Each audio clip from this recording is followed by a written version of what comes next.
Oduvek sam se pitao, dobri moji ljudi, zašto nam je dat internet? Pre nego što skočite i kažete kontrola, razmislite da li su ti ljudi mogli da uspostave kontrolu i na malo drugačiji, namazaniji način, putem nekih uređaja u koje bi bio ugrađen čip, te bi tačno GPS-om znali gde se nalazite.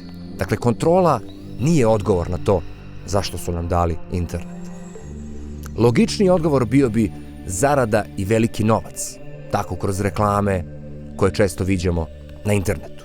Međutim, i to je moglo da se izbegne ukoliko ljudi imaju samo jedan izvor informacija, tačnije medije. Reklame bi i dalje funkcionisale kako funkcionišu. Onda sam krenuo da istražujem priču o internetu. Internet je zvanično nama dat 1991. godine. Ali Google navodi da je krenuo da se razvija 1983. godine. Ako na to dodamo tih čuvenih 10, 15 do 20 godina laži, jer nam nikada otvoreno neće priznati tačnu informaciju, mi dolazimo do zaključka da je internet prilično stara vojna tehnologija. Postavlja se pitanje, ko su prvi pioniri, nazovimo ih hakeri, koji su naučili i ovladali i bili dovoljno talentovani da vladaju digitalnim informacijama i da skupljaju podatke do kojih ne bi trebalo da dođe.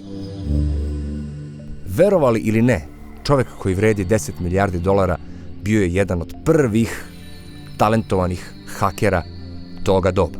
I postavit ću vam jedno otvoreno pitanje. Koje bi bilo rešenje ako imate mlade hakere koji su došli do informacija koje ne sme niko da zna? Koje bi oružje upotrebili protiv njih? Šta mislite o oružju zvanom internet? Sećate se kroz razne filmove gde se organizuju vrlo škakljivi sastanci, pa uvek na najjavnijem mestu, jer su najveće šanse da ukoliko nešto krene po zlu, da ćete se izvući. Logično.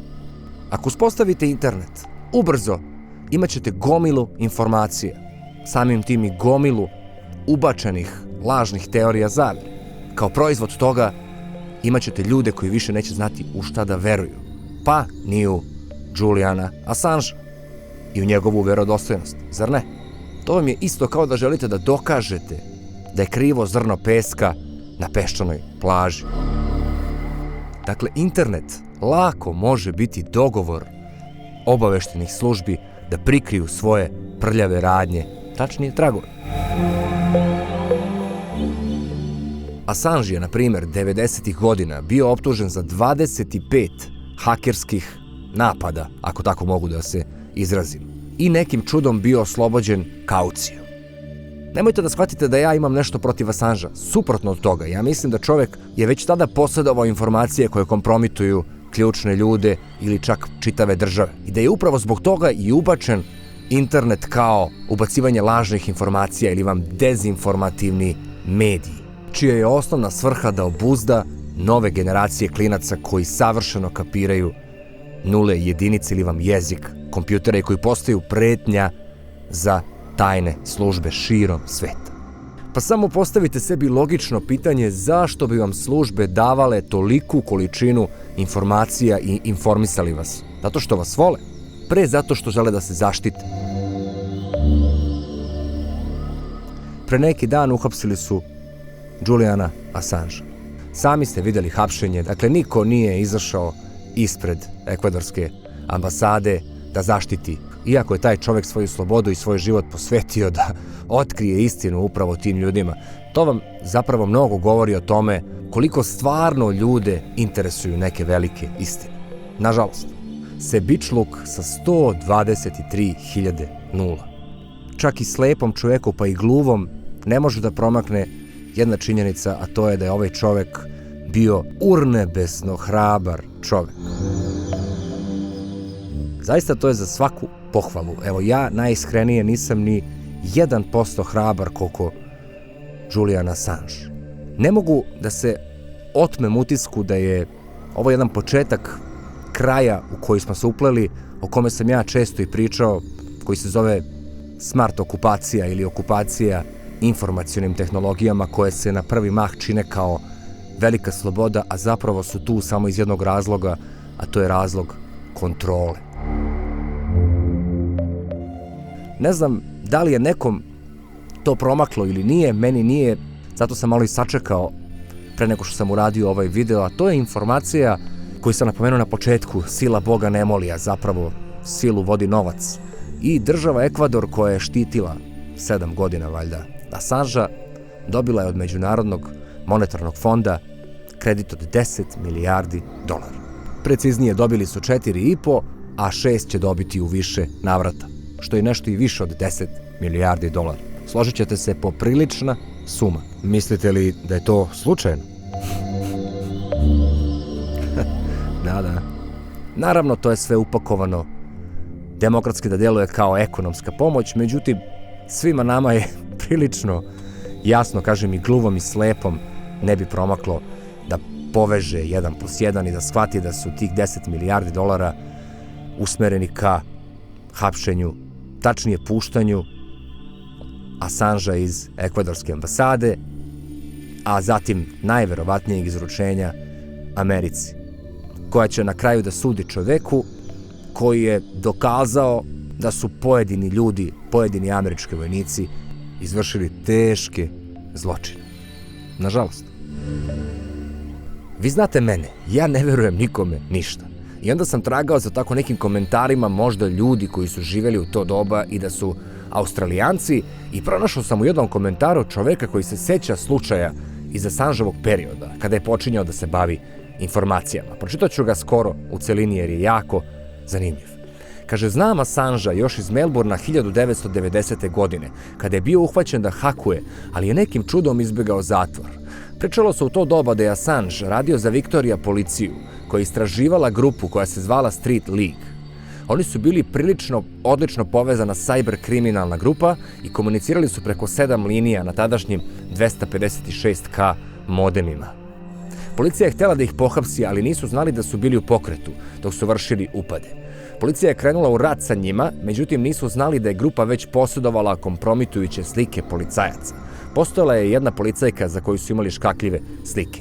Velika količina novca se izvlačila. Na kraju je stradao jedan od šefova policije i tada je 1992. godine krenula na Assangea iz nejasnog razloga jer je on navodno radio za njih. Smatralo se da je Assangea tada regrutovala neka tajna služba iz Australije i prodala. Čovek po imenu Ricky R.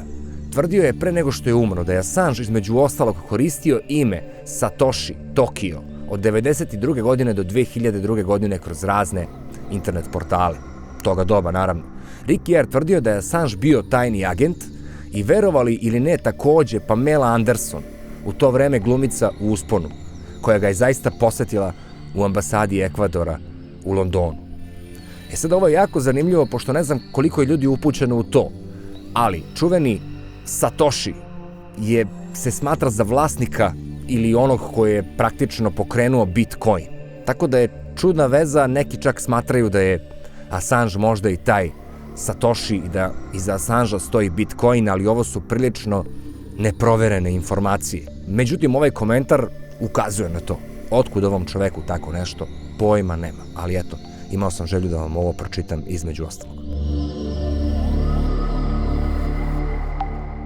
Sada, koliko je ova moja sumnja o internetu kao dezinformacionom mediju koji je ubačen da bi dezinformisao tačna, najbolje se, na primjer, vidi na primjeru Donalda Trumpa, koji je dok je vodio kampanju hvalio se Wikileaksom, kaže, obožavam Wikileaks, I love Wikileaks. WikiLeaks, I love WikiLeaks. These WikiLeaks.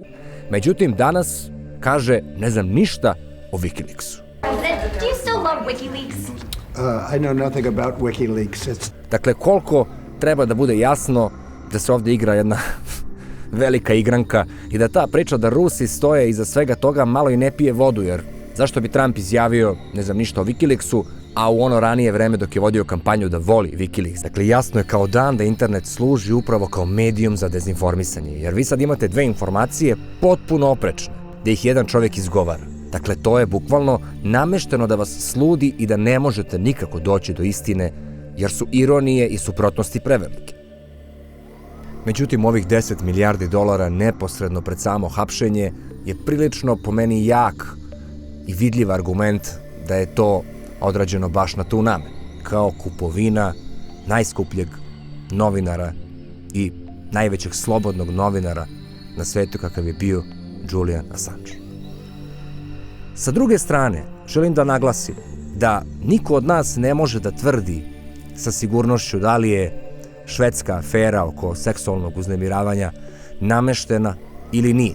I mislim da ne bi bilo fair od nas da kažemo da sada zbog svega toga što je Assange uradio za dobrobit čovečanstva i slobode govora, da mu otpišemo neke zločine koji su se možda desili, zločini seksualnog uznemiravanja i karaktera, jer mi to ne možemo da dokažemo. I da ne bude zabune, proverio sam, dakle, slučaj nije obustavljen zbog toga što Assange nije kriv, nego zato što nije mogao da se fizički odazove sudiji na suđenju. Tako da slučaj povodom praktično hapšenja Assangea će se najverovatnije obnoviti. Dakle, to je jedna od priča koja kruži internetom, ali ova je tačna. Sada, da li je ta afera nameštena, ja to ne mogu da tvrdim. S obzirom na važnost Assangea, jako bi lako mogla biti i nameštena. Međutim, bilo bi normalnije i ljudskije, ako tako mogu da se izrazim, da Assange odgovara pred sudom za to, a ne da odgovara za to što je otkrio kako pojedini ljudi vrše zločin.